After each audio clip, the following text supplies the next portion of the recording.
রাত পোহালে শুরু হতে যাচ্ছে আর্জেন্টিনা বনাম আলজেরিয়ার প্রথম ম্যাচ। তিনবারের বিশ্বকাপ জয়ী আর্জেন্টিনার বিপক্ষে মুখোমুখি হতে যাচ্ছে শক্তিশালী টিম আলজেরিয়া। যদিও গত বিশ্বকাপে প্রথম ম্যাচটি ছিল সৌদি আরবের সাথে, আর ওই প্রথম ম্যাচে মেসির দল খেয়েছিল দুইটি গোল। তবে পরবর্তীতে বিশ্বকাপও ছিনিয়ে নিয়েছেন আর্জেন্টিনা। তবে এইবার প্রথম ম্যাচটি পড়েছে আলজেরিয়ার সাথে।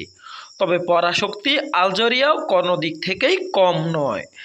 আলজেরিয়াও হয়েছেন নাছোড়বান্দা, একেবারে বুক মাটিতে লাগিয়ে দেওয়ার মতোই খেলা খেলবেন বলে জানিয়েছেন তাদের টিম কোচ। প্রিয় দর্শক, এই প্রথম ম্যাচটিতে কোন দল জয়লাভ করবে বলে আপনার ধারণা? আর্জেন্টিনা নাকি আলজেরিয়া? কমেন্ট করে জানিয়ে দিন আপনার মহামূল্যবান মন্তব্যটি।